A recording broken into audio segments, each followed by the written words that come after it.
Welcome to the Golden State Media Concepts Life and Happiness Podcast, the show that takes you on a journey of exploration. We'll discuss tried and true methods alongside the latest trends of how to best live your life to its fullest and happiest. From psychology to meditation, science to self-help books, the GSMC Life and Happiness Podcast will help you to discover what makes you happy and how you can live life being the best you possible.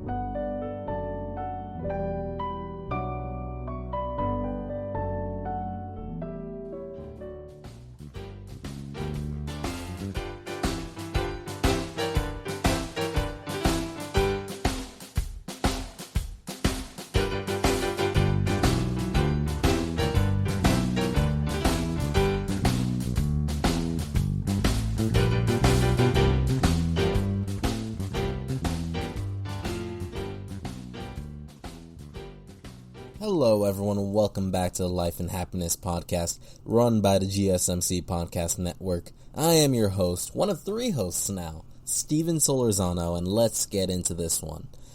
So today's going to be a little bit more serious of a topic, because the biggest thing in the news really has to do with the Derek Chauvin trial that's been going on for over a week now.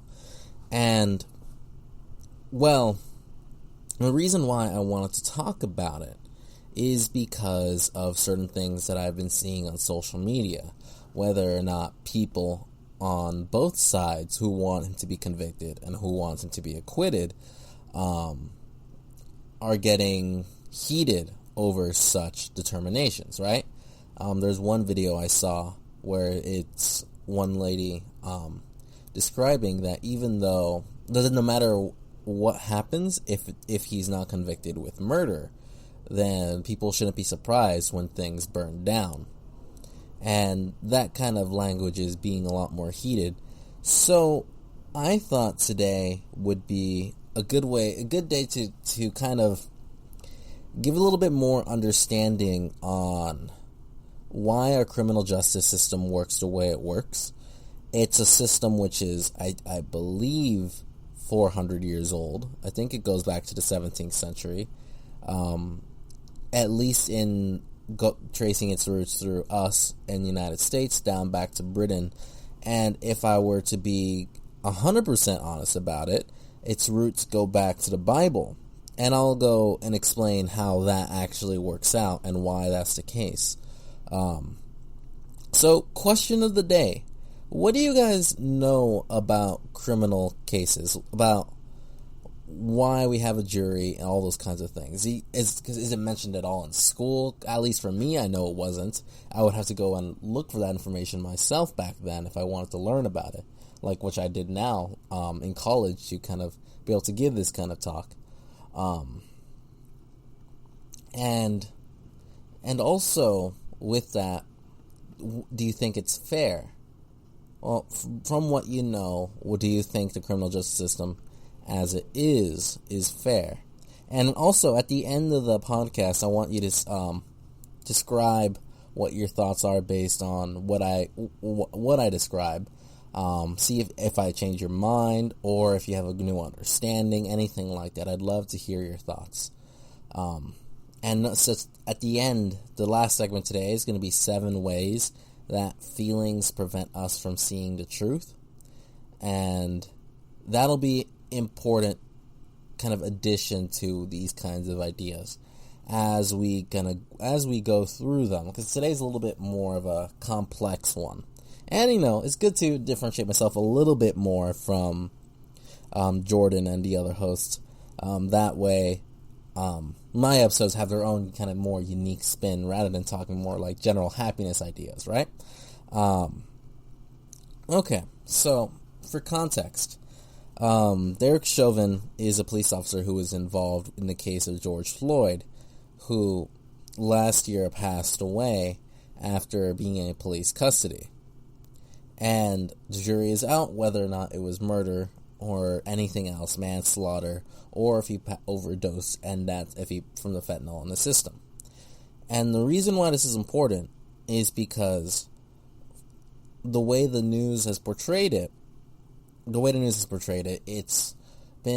been told for a year that it's murder. And I'm sure many of you share that opinion, and I'm sure many of you disagree with that opinion. The point is not to be talking. The point isn't to question whether or not to decide whether or not one of those is true. The point is to kind of illustrate what we know and how it works in a criminal case setting.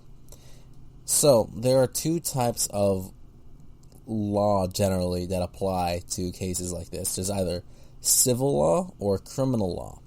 And civil law is those general lawsuits, one person suing another. And criminal law is someone commits a crime. So like assault, theft, rape, battery, manslaughter, murder, those kinds of things. And criminal law has a much higher standard for proving guilt. And also the punishments are more severe, and in certain states include up to the death penalty. So, a fundamental thing with all our criminal law in the United States is the presumption of innocence before guilt. You have to prove guilt.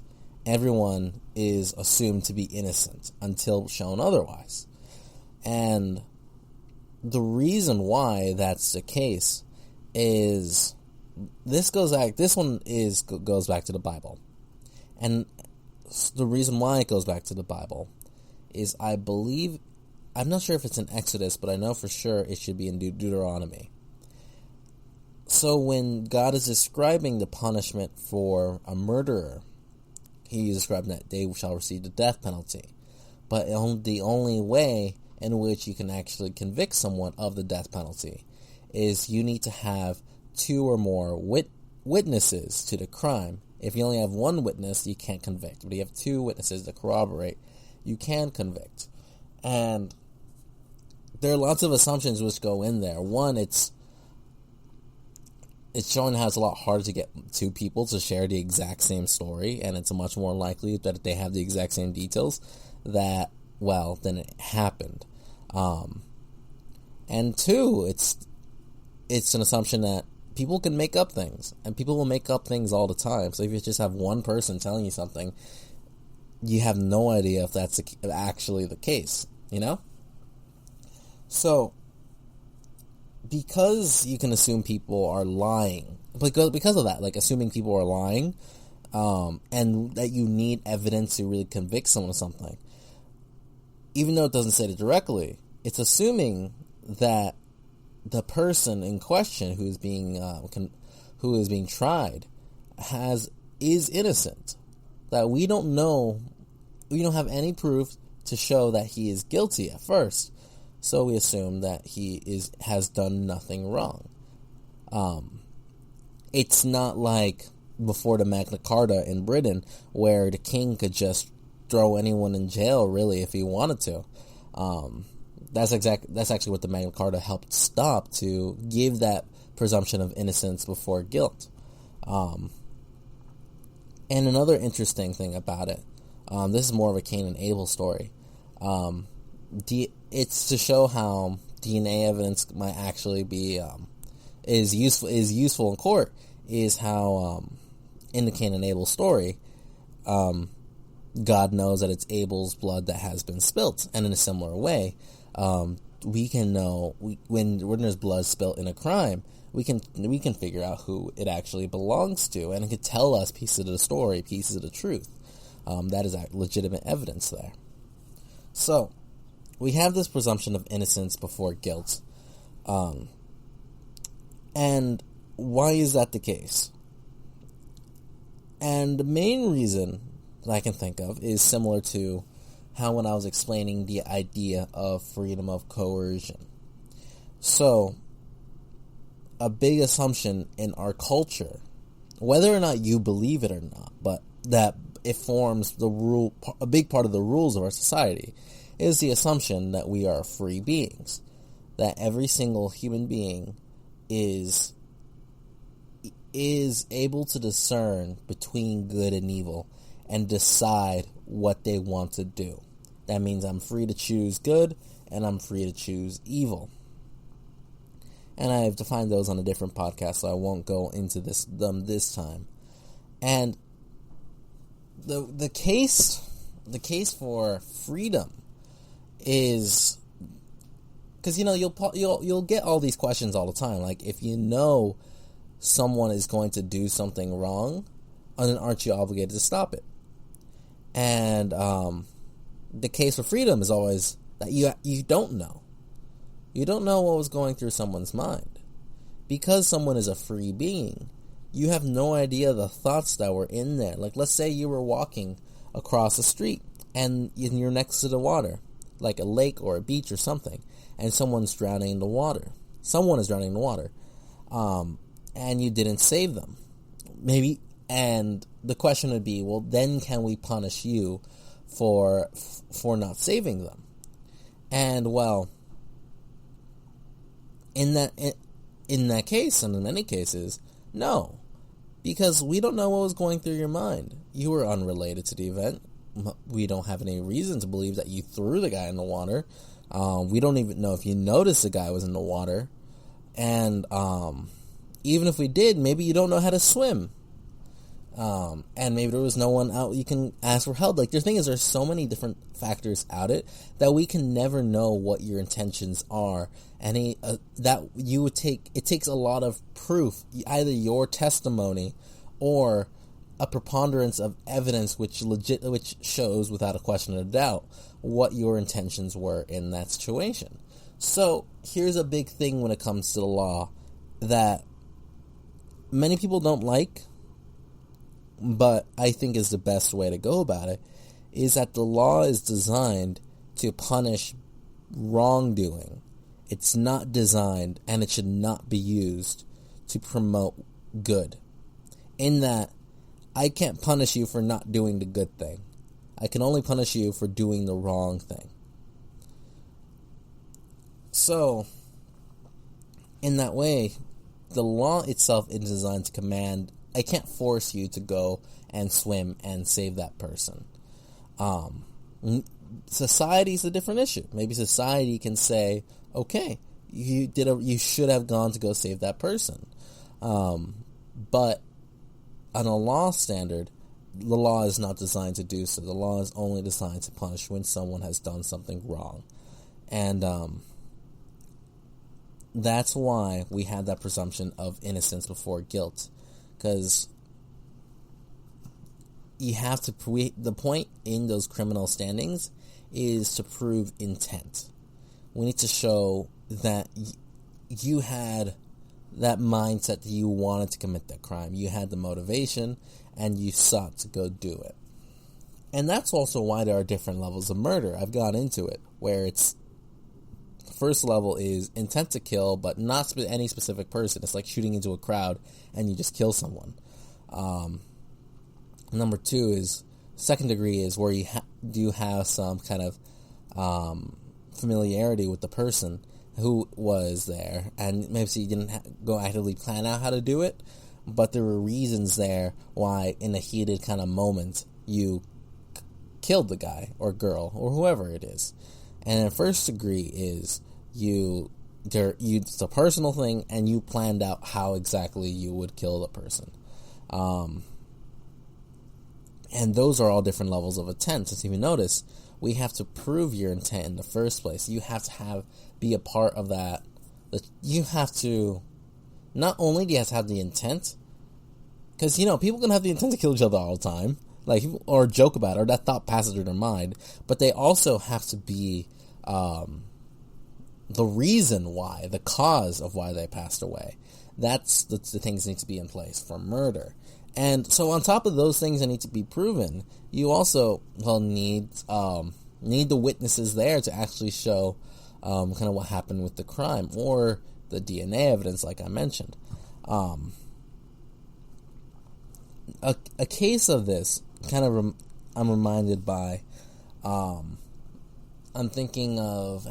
Have you ever heard of the Boston Massacre?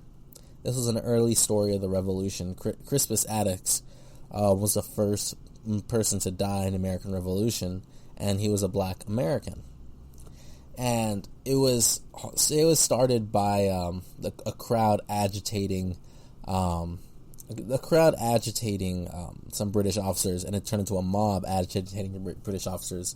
Someone fired a shot. We don't know who it was, and it scared the British officers into firing into the crowd. Crispus Attucks was the first person to die. Anyways, these officers were all tried, and John Adams, one of our presidents, defended them because, well, they were provoked and their lives were at risk. It was more of a self-defense type thing. And also, after the shot being fired, there's enough reasonable doubt there that the British officers did not have the intent to kill. And see, the big why this is important, even though the Americans at the time would have wanted that specific punishment, murder, death penalty, that kind of thing, John Adams, who was a true follower of Western ideals, held justice above the passions of the people. And the most important thing is that what is right, what is good, that shall be done, which is why he defended these men. And that's an important thing that will go on to the next segment. We'll talk about justice. And we'll see you guys soon. Are you tired of the same old news? Are you sick of the seemingly endless political spin and negativity? The GSMC America Still Beautiful podcast is a weekly news podcast covering all the top positive and uplifting news stories. We cover stories that will inspire, uplift, and remind you of the good in the world. Tune into the Golden State Media Concepts America Still Beautiful podcast to get all the great and positive news stories of today. Download the GSMC America Still Beautiful podcast on iTunes, Stitcher, SoundCloud, Google Play, or anywhere you find podcasts. Just type GSMC in the search bar.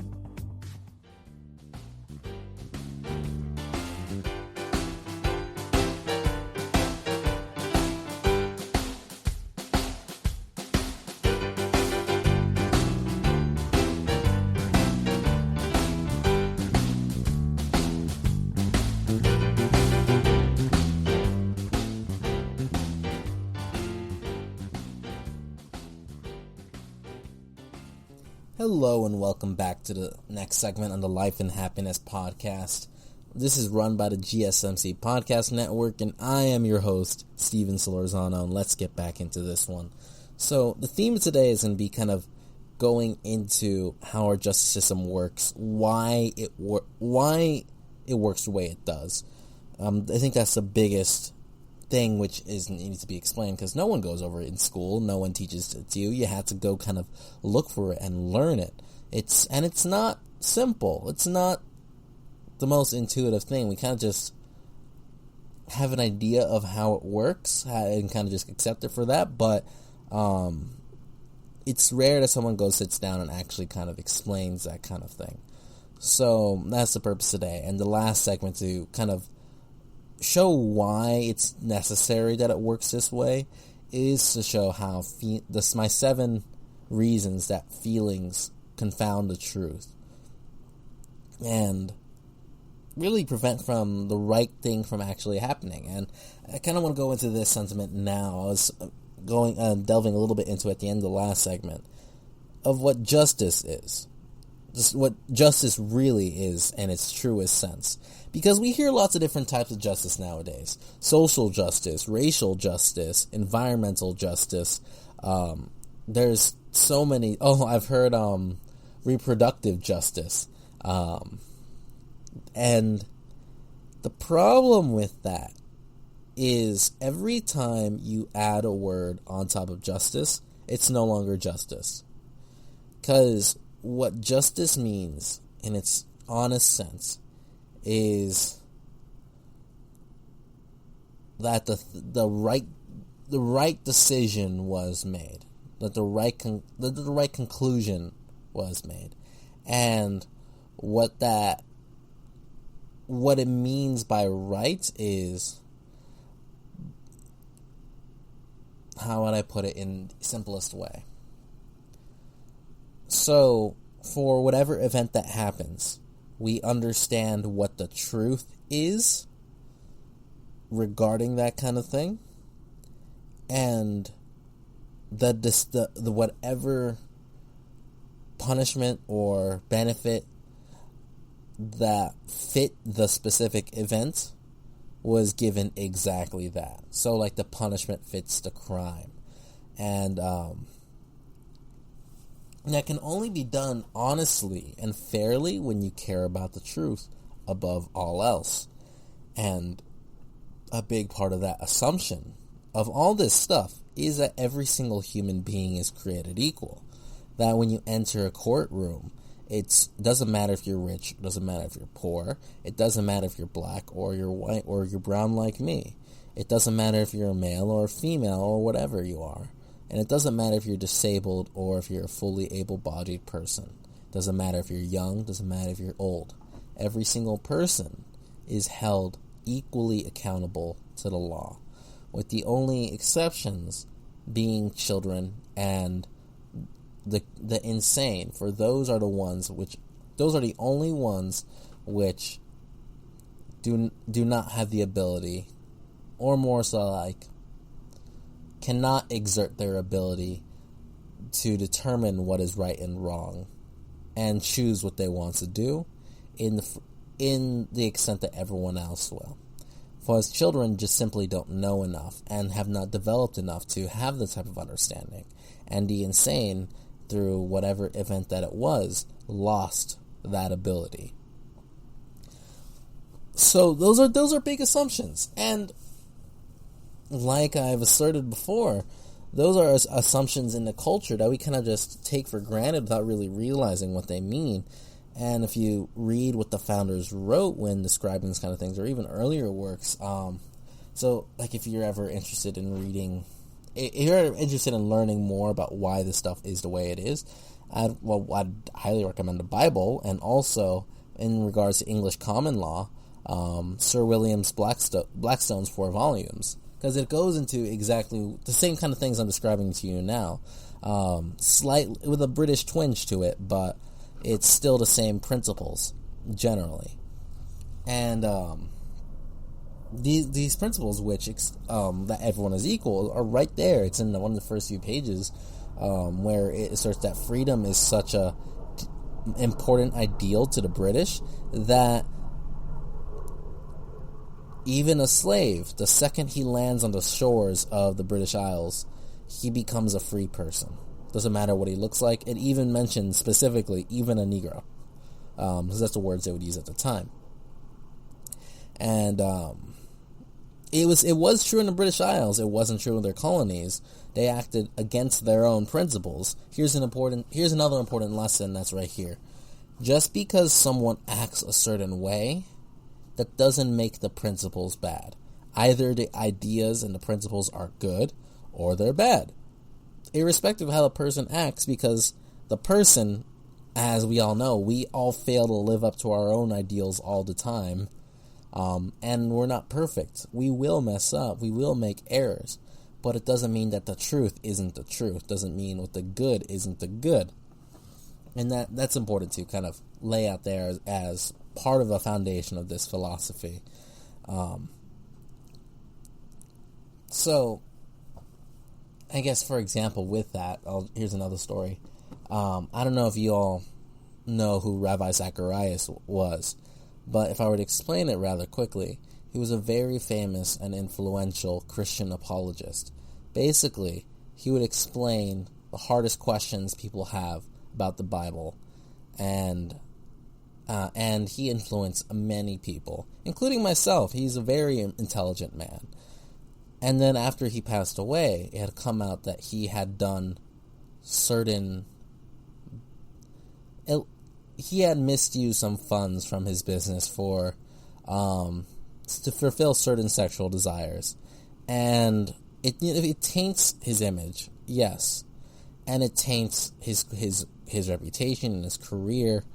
The only thing it doesn't taint is the ideals that he was striving for, the ideals he was espousing, because what he did with those actions went counter to those ideals. He strayed away from them. Because here's a different example to show the contrast is if you follow Nazi logic, like actual like if you read Mein Kampf and read what Hitler was talking about, then if you were to be a good Nazi, that means you would be seeing Jews as below you, seeing Aryans, specifically blonde, blue-eyed Aryans, as the dominant race. And so to being a good Nazi would mean that you cause things like the concentration camps and the abuse that happened. That was good for them. That was in their definition of what good is. So those ideals did wrong. If you followed those ideals, it committed more crime. So to be a good follower of those ideals was to go be a worse person, generally speaking. Versus Rabbi Zacharias, in those actions, he went away from those principles. So he did an action which was bad and took him further away from the ideal he was striving for and the ideals he espoused. So that's just to illustrate more of how, we fail all the time in our actions, but it's the ideas themselves that we need to discuss and focus on and show where things go wrong. And here's a good example. So another part of the Bible, which essentially bled into our common law, is that you can only be punished for your own crimes. So that means if a father committed a crime and murdered the daughter of another father, that father cannot go and murder that daughter. Only that original father can be punished, not his own family. And the reason why that's important, this also goes into where the Bible actually goes into eye for an eye, and I'll go into that after this, because what of the things would happen back then is you would kill someone's family member, they would kill two of your family members. So then you kill their entire family. So the entire family lays waste to your land and burns and destroys. And it goes back and forth, increasing punishments. Because people want revenge, People want to extract more than the pain that they've been received. So blood feuds would start. It's like what Cain and Abel described, where if something were to happen to Cain, it would be returned 70-fold. And really it's true, because a lot of times because revenge is such a powerful motivation that it takes you to want to destroy even more. Like whatever you felt, you want them to experience that and everything else more. So that specific verse, the eye for an eye, and only the punishment shall only delivered upon the sinner, not anyone else. So my sins are my sins. No one else will be punished for my sins. The reason why that's important is because, one, it's the ultimate statement of human equality. In that, when I say an eye for an eye, I'm also saying that it doesn't matter whose eye. It doesn't matter if I'm the prince. Doesn't matter if I'm a peasant. Everyone's eye is worth the same as another person's eye. And that it doesn't even include a race thing there. It doesn't say a Jewish person's eye is equal to two Egyptians' eyes. No, it's a human being's eye is equal to another human being's eye. No exceptions. And that is a very powerful idea for back then, because if you read something that's even older, like the Hammurabic Code, there are lines in there which show that punishments are different based on what class you're a part of, and especially what race you're a part of. If you ever want to look at Chinese history, they were always more kind to their own people than they would be to the people of others. That's kind of more of a general aspect of human nature. We're tribalistic. We protect our own and do worse to everyone else. That's sadly a case of our own natures. And the reason why I'm highlighting this is because that is in the sense of justice in that we're speaking. Here's an example of it going wrong whenever you add a word to the front. So, racial justice. So, it's said nowadays that racial justice applies to will punish people now to make up for the crimes of their ancestors 100 years ago. You hear a lot of these things when it comes to reparations, specifically reparations, but there are other things as well. This is one of the things I covered with the riots, and it really bothered me. So, someone built a complex in this neighborhood, and there are a lot of families living in there, all different races. So, Asians, whites, Indians, that kind of thing, Middle Eastern people, and they're all living in this area. But when the mobbing and the rioting was happening last year, in the name of racial justice, even though these individual families had done nothing wrong, they simply bought to go into that place after it was built and were living there. These people who mobbed up like a large crowd all the way up to went all the way up to the front and were chanting, basically saying, "Give us your homes," because they felt that they had been forced out of that area. Even though these individual people did nothing wrong, they wanted to punish them, take away what they had, because of the of a potential crime of another person. We don't know if it was a crime. We don't know whether or not it was wrong. And from what I understand, I'm leaning towards the side where nothing wrong happened. But these people just wanted someone to be punished, anyone. And because they feel victimized and they victimize themselves, and I've talked about how bad that mentality is and how unhappy it makes you, and also how it worsens your situation. Like, even if you want to succeed, the second that you make yourself a victim, you're essentially setting yourself up for failure. And they just wanted to take that anger out and maybe even hurt some people. In some cases, they did try to do such things. I urge you again to look at the videos of the rioting. I think some of the worst that I saw was with Kenosha, and seeing the fires across that town. That was a very tragic thing. And what gets me about it is how they hurt innocent people who've done nothing wrong. Everyday families are just living their lives in the name of racial justice. So, in the sense of the original justice, injustice is okay if it furthers that group's needs. Which is why those things go wrong, because the point of justice is to not hurt innocent people.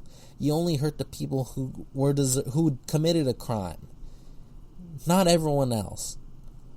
But these other senses of justice, whenever you add that front term to it, racial, environmental, whatever, what have you, it perverts the system. And it throws out those principles that we've been talking about this entire episode, in the name of whatever the group wants, we'll get.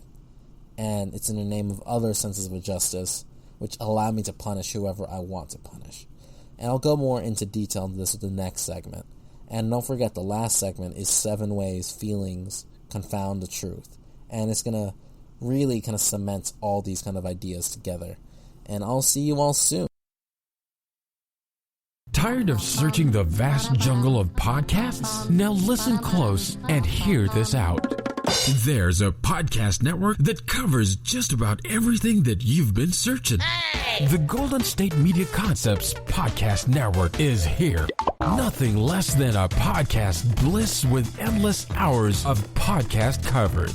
From news, sports, music, fashion, cooking, entertainment, fantasy, football, and so much more. So stop lurking around and go straight out to the Golden State Media Concepts Podcast Network. Guaranteed to fill that podcast itch. Whatever it may be. Visit us at www.gsmcpodcast.com. Follow us on Facebook and Twitter, and download us on iTunes, SoundCloud, and Google Play.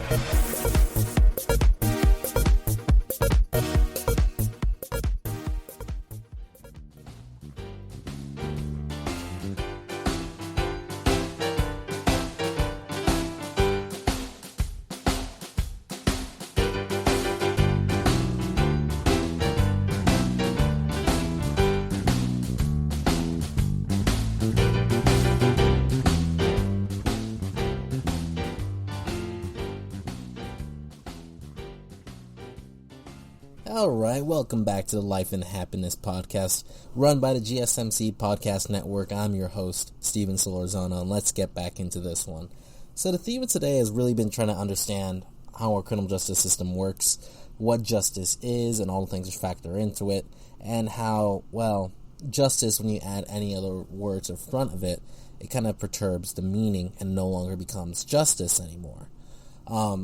This segment, I'll go into more examples of that, and the last segment will be the 7 reasons why feelings confound the truth. And that segment will really cement together why this kind of talk about justice and making sure what the right thing happens is so important. And it'll kind of just be that glue that binds us all kind of together. So, this segment, they're kind of some important things in here discussed. I still got to finish up some criminal justice type stuff, but I want to start with how we alter what justice is. The reason why justice is supposed to be something separate from any individual, of what right and wrong is and what is deserving to happen. And the big reason why that's important is because when people pull justice to fit whatever definition they want to, you can justify doing horrible things to innocent people for your own purposes.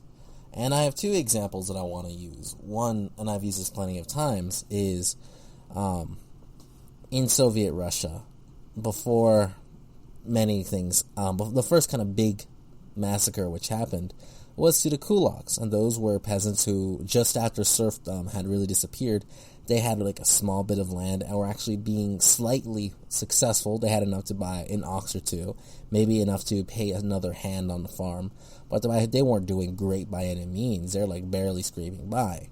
But they were doing better off than the people around them in their local towns. And so when the intellectuals came by and asserted to them that all their success was stolen to them by the kulaks, they justified in their own name that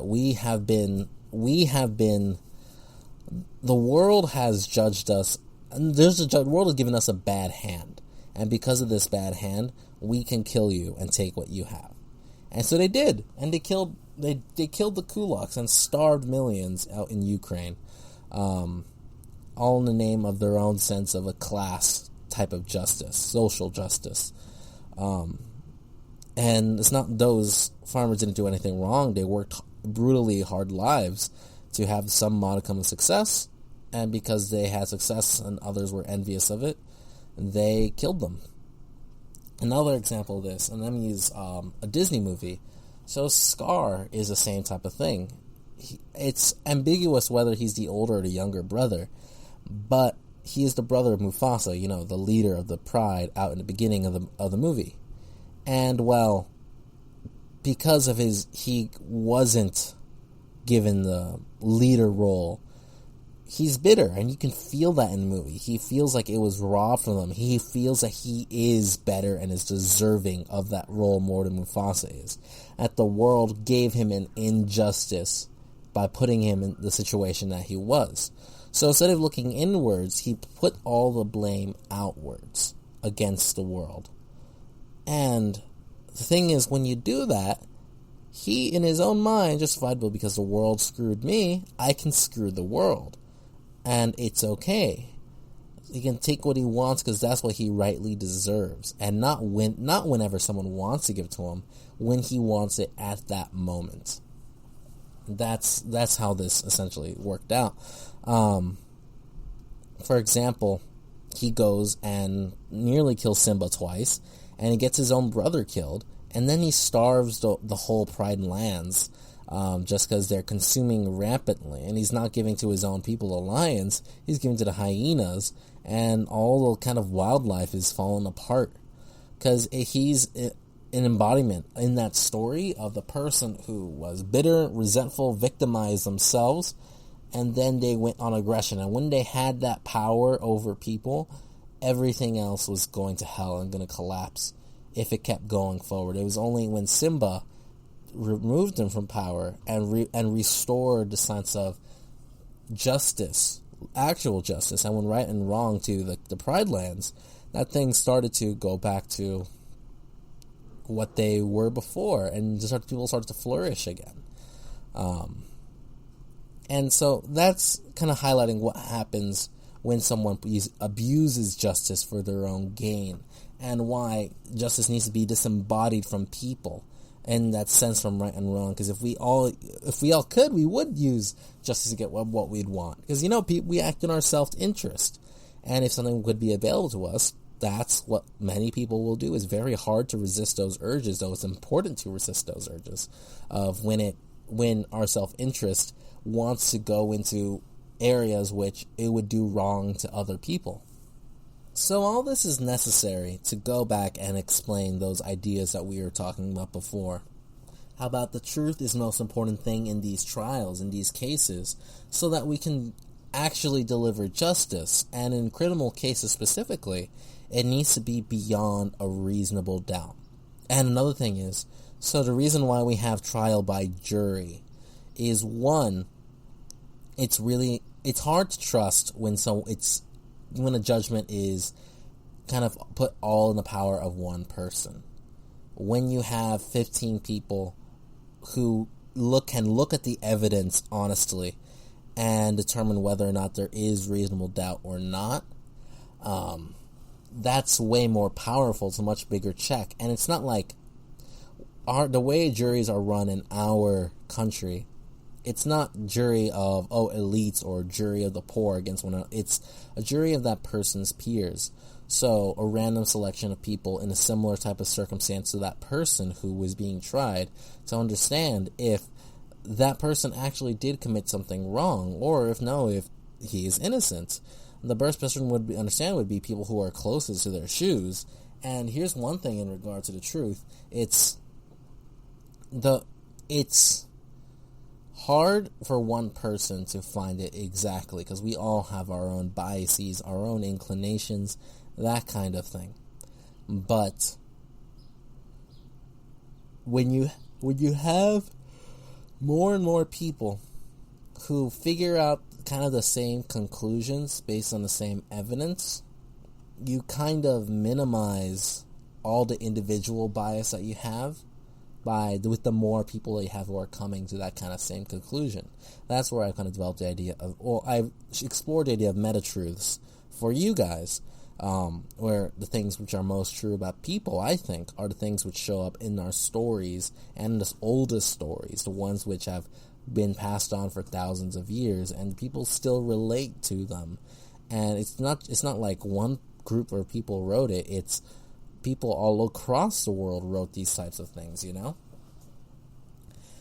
So, in that way, we can actually come to the truth. And as you've noticed, in this whole kind of spiel of different types of principles that I've talked about, the truth runs very close to the front. And that's because, well, that's the most real thing that there is. That's the most stable thing that you can be sure of. Because think about it, you've all known, like, when you're believing lies and then the truth is shown, and it's like kind of a collapse that you have, a mental one. Just think about, like, when you have kids and they believe in Santa and all these tooth fairies, and then you're that annoying brother who's like, but they're not real. And you can see the terror on their faces. Or actually, I've seen the opposite. This is actually kind of funny. When my sister, when she had seen all these characters, right, growing up, and then we actually visit Disney World, and she sees people dressing up those characters, a real version of those characters.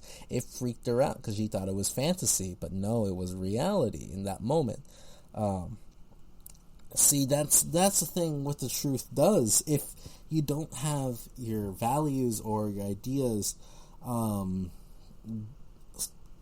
oriented in a way so that it can readily accept the truth, whenever the truth comes in, because it will come in, you can only delude yourself for a short while. It will collapse your worldview. It will cause lots of different issues. And also, the truth is the only thing which can be fair.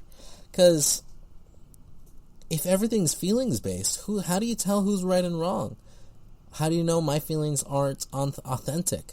How do you not know how to take someone at their face value? It's only when feelings fade away that you can look at things and what the events that actually happened. Can you understand can you understand whether or not that the punishments or benefits, or whatever it be, whatever is fitting for the situation actually kind of happens, That's kind of the main thing with all that. It's so fundamental to what we have, because that's part of how you make sure that everyone is treated equally before the law. It's part of where our individual rights come from. It's a beautiful set of ideas. And the reason why we forget how beautiful they are is we don't understand how those came to be. It's never something that's taught in school. If anything, they're just going to gloss over it, be like, hey, read the Constitution, read the Declaration of Independence. But in my schooling, at the very least, it wasn't really delved into as to why, and why it's important. And I think that's an incredible part of it. Because people can tell you a lot of things, why they are, but no, it's so rare to hear that's why they should be, or what there should be. Well, because how do you even know how to defend something if you don't even know why it's there? You don't know if it should be defended, or why it's even a good thing. And I think it's a big crisis nowadays, because it was interesting when I had this conversation about someone about the podcast stuff, and how they wanted to, in one of their podcasts, in the other GMC podcast, assert that America is still a beautiful thing. America's Still a Beautiful podcast. You check that out on the GSMC podcast network. And I would have to say a lot of people my own age, early 20s, don't know that. I didn't know that. I had to learn why America is a beautiful thing. And it took a lot of time, it took a lot of research, it took a lot of understanding and learning, which is what I should have gotten in school. You would think that a country would teach its people why the country is a good thing, but it doesn't. And the thing is, I've read so many other stuff and learned different things about different countries, and what makes us unique as a country, because so Britain is those are the British people, right? Germany, those are the German people. Japan, those are the Japanese. Most nations across the world are based on a race, based on a group of people, literally a group of people of the same ethnic background. Guatemalans, Mexicans, all those kinds of things. The only country in the world which I know that is not that way is the United States. And the reason why is because American principles are not tied to race. Our culture is not tied to race. And if you read the founders and you really take a look at the Constitution and all that stuff, and you understand why those systems are the way they are, you see how it's a notion of universal human equality, irrespective of how you're born. It's a notion of human rights. It's a notion of what is good and evil, and orienting things towards the good, understanding that we're flawed and imperfect, but we have to constantly aim for what's better, aim for what's godly, because in that way it'll take us to the greatest that something can become. And it won't be perfect, because there is never a perfect. There is never a situation in the world where innocent people don't get hurt, or every guilty person gets punished. That's the sad part. We have to deal with evil, no matter what. It will never be stamped out. So you build people who understand the good, who actually can fight for it. But nowadays, we're not shown any of that. We're just shown that we're here, and the kind of cultural messages I've been told growing up is, hey, Earth is going to end in 12 plus years because of the climate, and also, well, everything is evil and racist out there, and do whatever you want to do, because that's the way you'll be happy. That if you listen to every part of your nature all the time, that's the being truly authentic, as how it might be described. That is the right way. But I've seen people do that, and it tears them apart. And I guess part of me wanted to say no to all of that. But since I didn't have that basis, that understanding of why those morals that I had learned through my own family, why those were important, it took me on that journey to understand how all these things work, how they all came to be, so then I can actually defend, understand, and explain these ideas, and give me a reason to actually fight for them. So, I do want to hear what you all think on those different conceptions of justice, and those examples showed where justice can be abused whenever someone adds something to the front of the word and twists it to their own uses. Next segment, we'll go into more how feelings distort the truth. And yeah, I'll see you all soon. The Golden State Media Concepts Travel Podcast, the show that gives you advice on everything travel. We explore places you've always wanted to go, as well as giving tips for traveling in those places. We'll give you advice on the best sites for travel tips, information, and discounts. Join us as we travel the world, explore cultures, and meet new people. The Golden State Media Concepts Travel Podcast has got you covered. Download the GSMC Travel Podcast on iTunes, Stitcher, SoundCloud, Google Play, or anywhere you find podcasts. Just type GSMC in the search bar.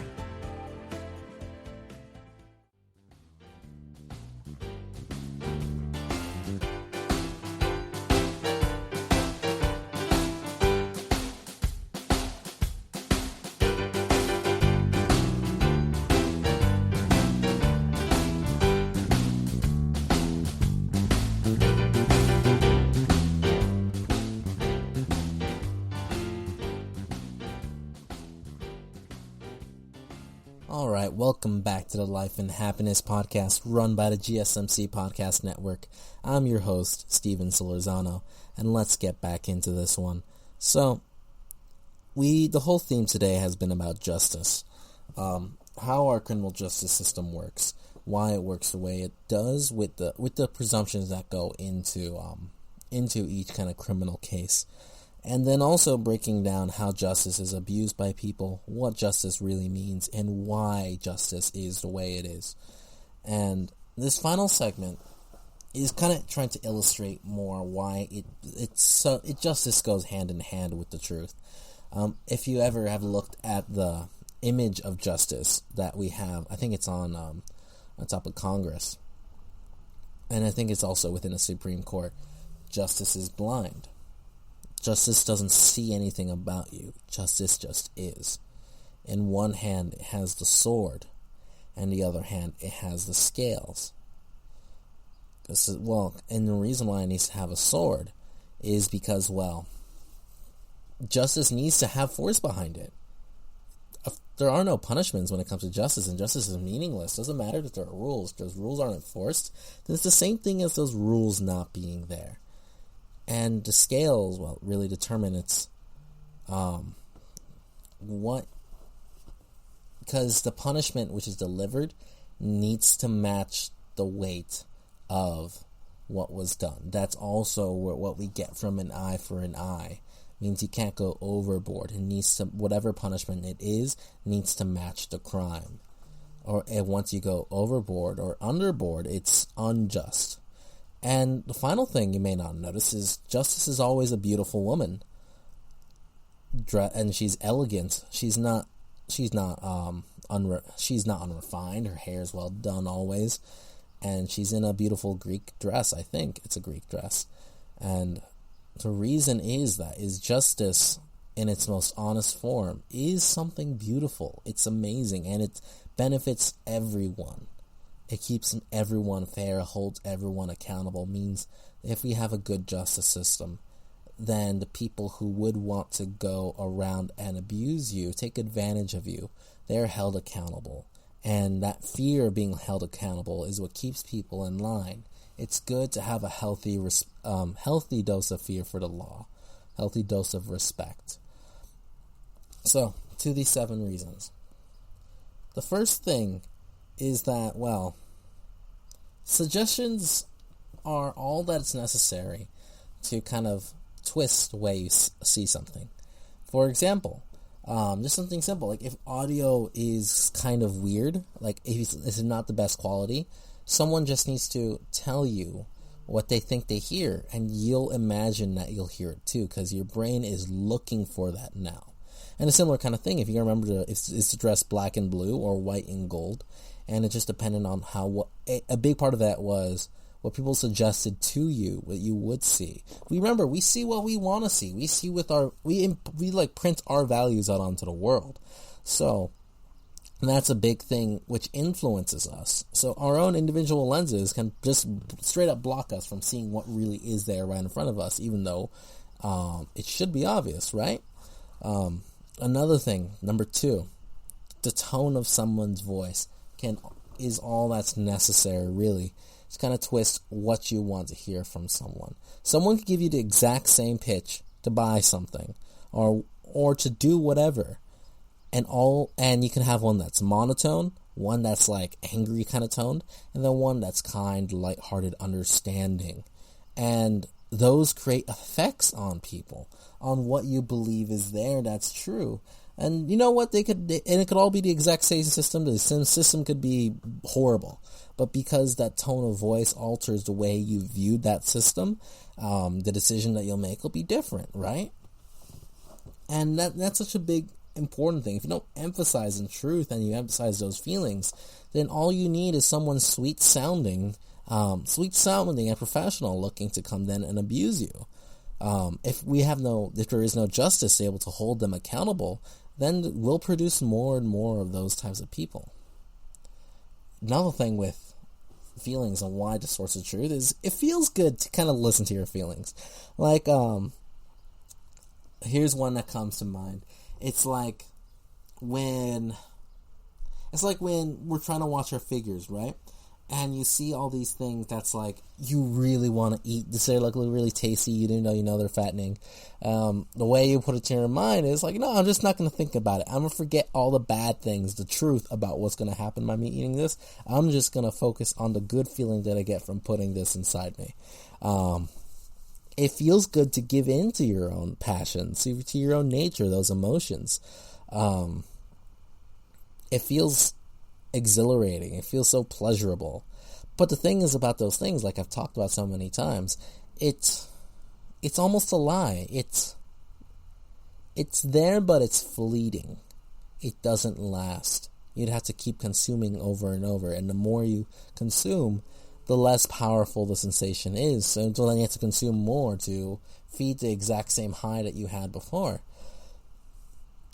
So even though it's fun to listen to our feelings, it prevents us from seeing the world is how it is, and instead we make the world what we want to be. And if you read the book Brave New World, that's exactly what they do. It's basically whenever you feel bad, eat this drug. It's like all the best effects of the Bible and alcohol in one thing, and then you don't feel bad anymore.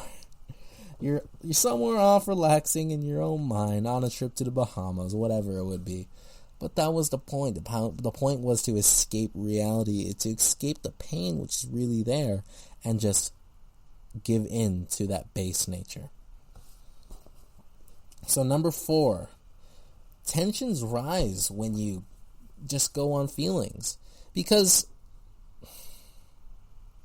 how do you prove someone's feelings are wrong or whose feelings are undeserving unless you really care about the truth? Like, think about an argument.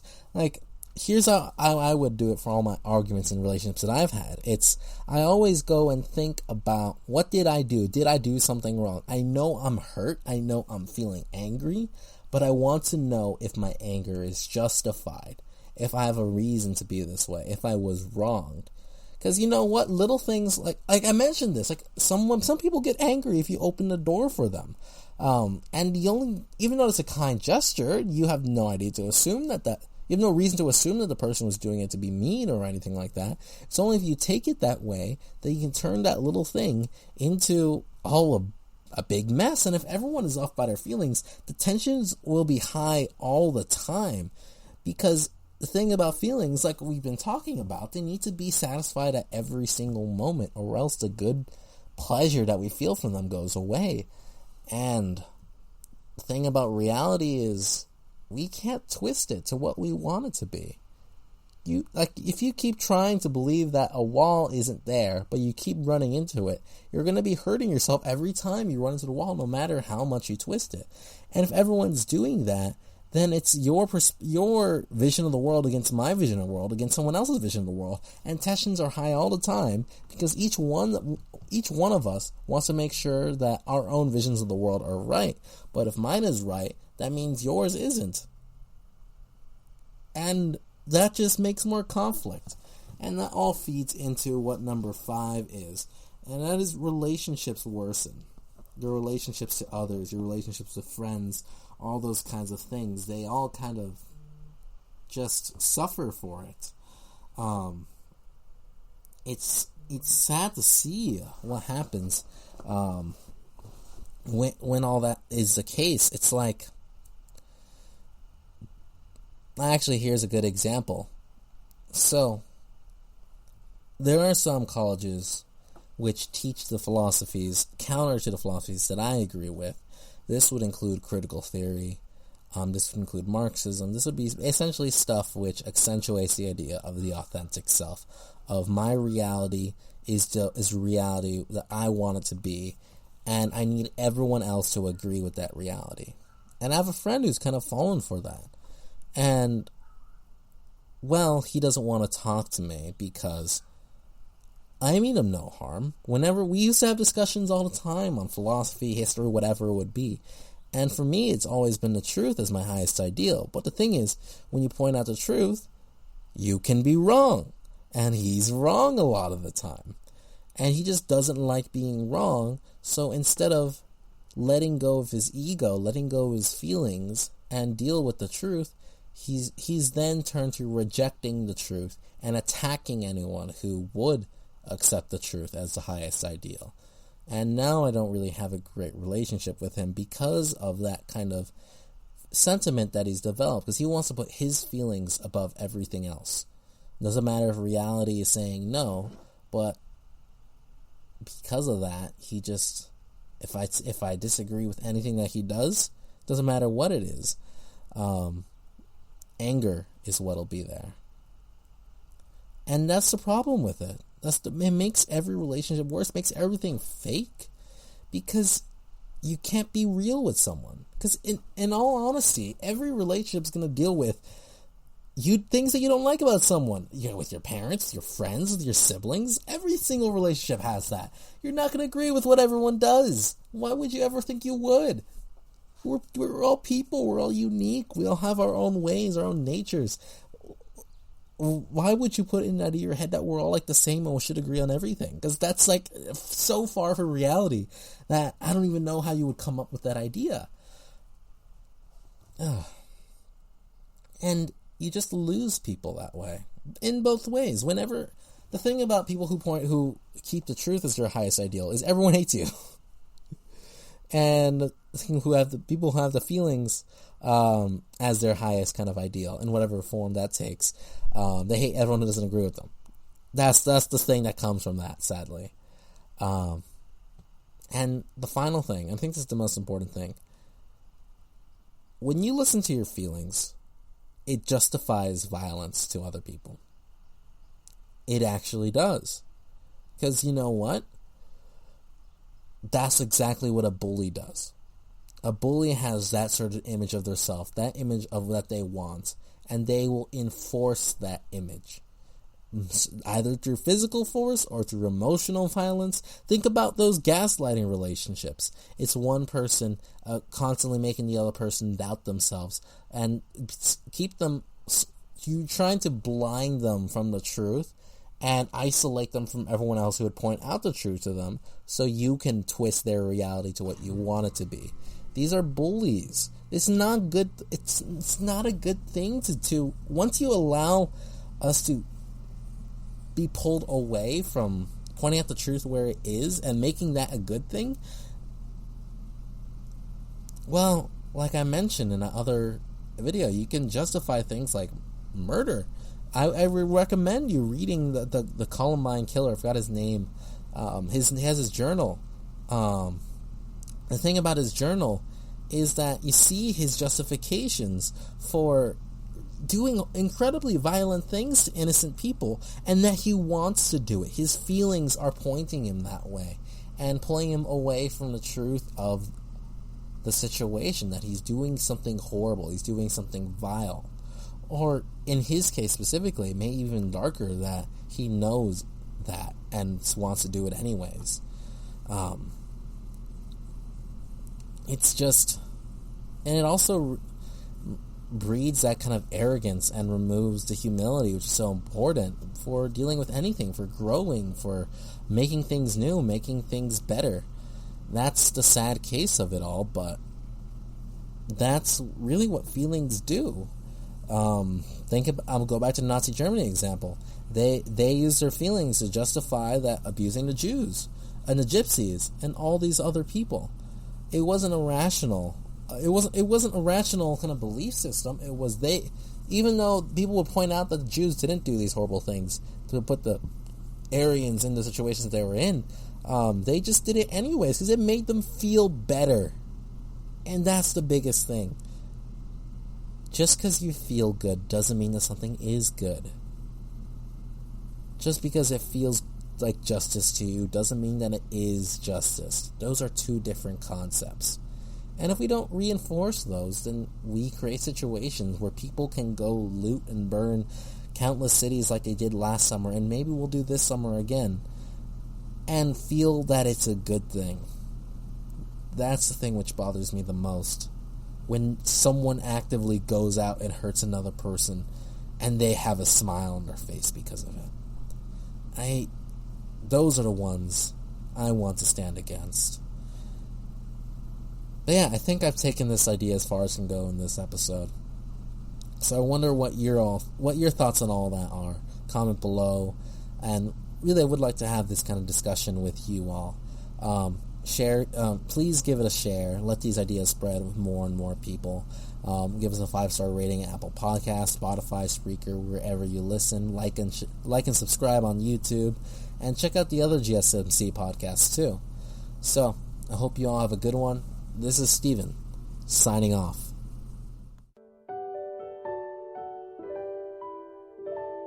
You've been listening to the Golden State Media Concepts Life and Happiness Podcast, part of the GSMC Podcast Network. You can find the show and others like it at www.gsmcpodcast.com. Download our podcasts on iTunes, Stitchers, SoundCloud, Google Play, or anywhere you find podcasts. Just type in GSMC to find all of our shows.